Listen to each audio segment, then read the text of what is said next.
What's going on, everyone? This is Mitch. Hopefully, you're enjoying your Saturday evening and having a great weekend so far. Hopefully, you folks in New England are doing okay tonight as this winter storm begins to kind of pull away. It's still going to be hitting areas like Maine very hard overnight, but by the time we get to tomorrow, this will leave the weather world as far as the lower 48 and we'll be done with it. But there is another topic to discuss in what looks to be pretty much a massive winter storm. And the magnitude of this winter storm, it looks really large, right? So it's going to cover potentially areas from Texas all the way to the Northeast at the same time, potentially. Arctic boundary is going to drop, and the potential for a couple low pressures can form and get into this Arctic air. So this is a big topic. This is going to affect millions of people in several states. So we need to start talking about this. If you guys have not subscribed, hit the subscribe button for me. Like the video if you like it. I appreciate all the amazing support this month. It's just amazing, and I really appreciate it. You guys want to stay up to date with hourly updates, hit me up on my social media links, especially Twitter and Facebook. It's a great way to stay up to date on the hour. At least every 2 hours, I try to update on what's going on. So thank y'all for supporting me there also. If you guys got anything I can pray about, please put it in the comments below. It gives me an opportunity to pray for you guys. It gives others an opportunity to pray for you guys. I've already seen this do wonders even in my life when y'all been praying for me, especially in my heat situation. So take advantage of that, guys, for sure. So, to tell you that there's no hype about this system. The National Weather Service, the Weather Prediction Center is already talking about this, right? So they already have a swath of area probability of 4 inches of snow falling, and this is stretching a high probability, meaning over 50% chance between, this is for Tuesday 6 a.m. to Thursday 6 a.m. Central Standard Time. This is going to be a midweek storm, guys, this coming week, all the way from areas of Kansas through Missouri, through Illinois, Indiana, southern areas of Michigan, and then areas of Ohio, and then up into Canada. So, and then there's going to be an ice element to this. And I think someone's going to get hit hard by a really bad ice storm, especially somewhere in Arkansas, Missouri, maybe southern areas of Indiana and Illinois, and maybe even areas of Kentucky and Tennessee. There's some differences, right? But there is some pretty good agreement for areas of the south central U.S., including Texas. I'm going to show you that. So what we need to mention first is the cold air. Stick with me. We're going to get to the part that I know most of y'all want to see, and y'all want to know if it's going to be what it's going to be at your house. So what we know is Texas, Oklahoma, Kansas, Missouri, Arkansas, potentially portions of Tennessee, Kentucky, Illinois, Indiana, Ohio, the whole 9 yards. Several states are going to be impacted by this. So what's going on? You've got an huge Arctic front dropping down. It looks like a blue northern to me. And you folks out in the south central U.S. and Midwest know what a blue northern is. It's when you got high temperatures in the 60s and 70s one day, and then the next day it's in the 30s or 20s, sometimes even the teens. It's wild weather. I tell people here in the Carolinas all the time who always want to say, if you don't like the weather here, just wait till tomorrow. It changes so often. And I try to remind them, try living out in the Midwest. It's a lot more wild out there and more dynamic, but nobody ever believes me. But anyways, let's get going here. So we're getting into, this is Tuesday afternoon, right? 60s and 70s in Texas, even up into Oklahoma, Arkansas. But then we get into high temperatures for Wednesday. You can obviously tell what the Arctic boundary is, right? So all of a sudden you got 60s, maybe even 70s into southern areas of Arkansas, but then just over the border into Missouri, you got sub-freezing temperatures for highs. Then you get into Thursday morning, you get into Thursday afternoon, and I don't know how this is going to verify, but this is really when the winter storm is going to crank up for a lot of folks. Getting to Friday, and high temperatures into the 20s, almost all the way into areas of Houston. This is crazy, right? I mean, to me, it's got a similar look, and not even close to the severity of it. But it worries me because, here it comes again, right? It's almost unbelievable that another cold Arctic outbreak can happen here with winter weather involved. But I don't think there's no way we can get to the severity of last year. We could, but let's hope not, right? Because people died in Texas last year with a power grid situation. So hoping nothing like that happens. I love winter weather just as much as the next person, but we don't need anything like that happening here. So what's going on here is I think winter weather begins cranking up as early as Tuesday overnight into Wednesday morning for portions like Missouri, Kansas, Illinois, Chicago could start seeing snow as early as overnight Tuesday into Wednesday morning. This is the kind of the first wave, if you will. The Arctic boundary sagging southeast. You got an area of moisture that gets amplified up in here. I think this is kind of like the first system, right? So this is the first one. What I'm watching here is the second one, because this comes through, the Arctic air continues to sag down, and then an area of low pressure starts developing deep down in Texas. And this is when it gets nasty, I really think, where Texas could get slammed. I'm going to get a closer look at Texas, so hold up if you're having a hard time maybe seeing this on the screen and you want a more zoned in look at this area. I'm going to get you a zoned in look here in a second. But at the same time, you have a big winter storm cranking up in Texas, the south central U.S. in general, Oklahoma, but you still got snow all the way, according to the GFS. And guys, we're at the 100-hour mark, right? So we got snow showing up all the way in New York State at this point. So this is a big-time winter storm showing up. It really is. And this is... All right, guys, sorry, I had to pause it in the middle of the video. My kids busted in the room. So let's keep rolling here. So we got a low pressure. Like I said, this winter storm's really cranking up. The purple is the sleet, the pink is the freezing rain, and obviously the blue is the snow. So we'll keep rolling here. This starts getting into areas like Dallas, maybe as early as Wednesday night into Thursday morning. And you'll get rain that probably turns into a wintry mix and maybe just flat out turns to all snow. This continues to crank up here, and this is when I start to worry about icing. Maybe as far south is obviously areas of Dallas, Texas, into Arkansas, into southeast Missouri, into southern areas of Illinois and Indiana. The axis of what's going to fall, how much is going to fall, is going to vary. Right now, we're at the range where we're still way out. Not way out, but I would still say we're kind of at the border of short range to long range, trying to figure what this is going to happen here, what is going to happen. But look at Missouri. I mean, this could trend south, where areas of maybe more of Kentucky into Tennessee gets into the ice. It could trend more back north, where the axis of heavier snow maybe starts to reach back into Chicago, Iowa, and places like that. But this is getting into Thursday afternoon, and then finally this begins to pull away and really could slam areas like Detroit, Ohio.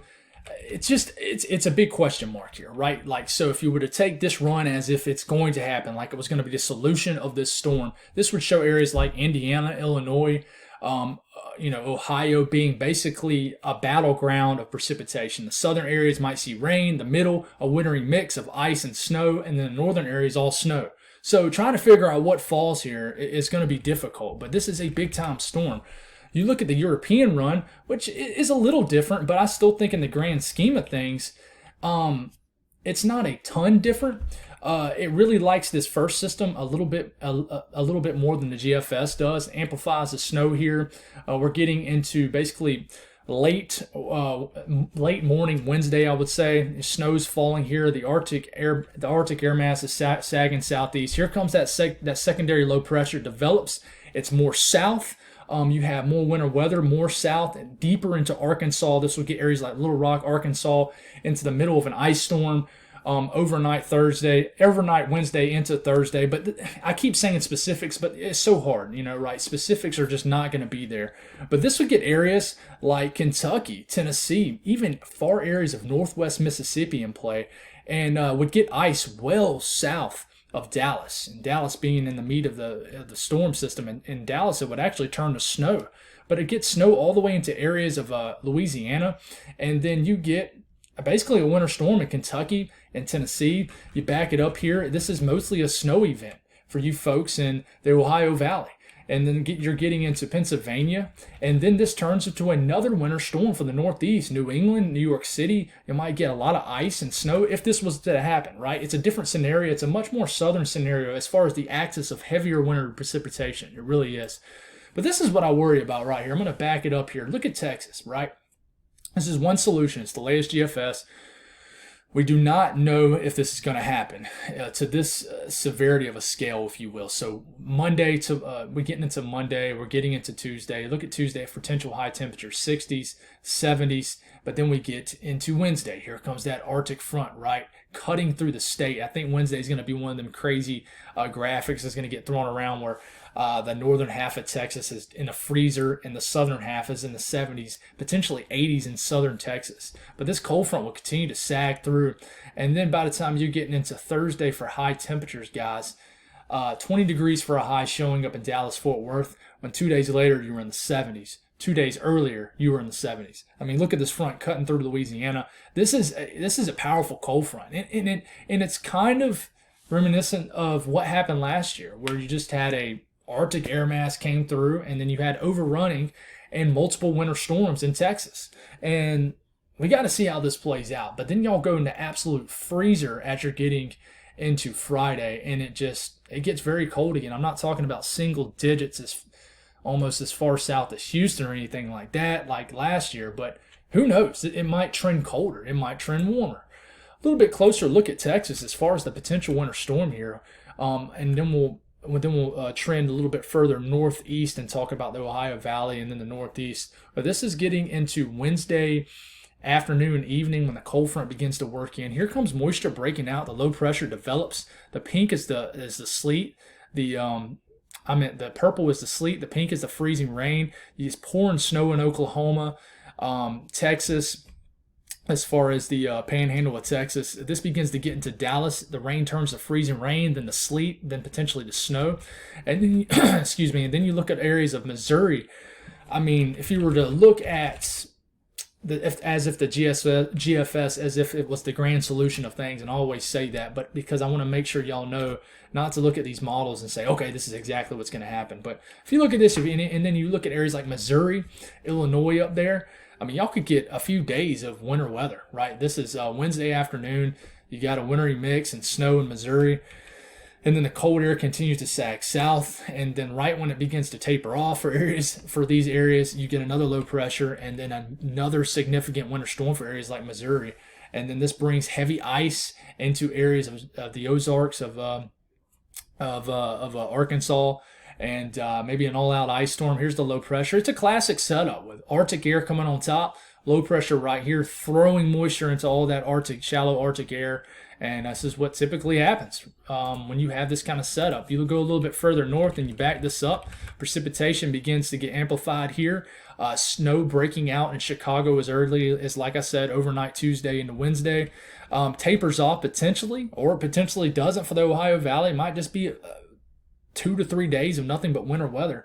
But just as it begins to lighten up, here comes that next low pressure that surges through the Ohio Valley, a wintry mix of everything in Indiana, Illinois, and Ohio. And how far south is this going to be? I know you see rain in southern areas of Ohio, but it might not be rain.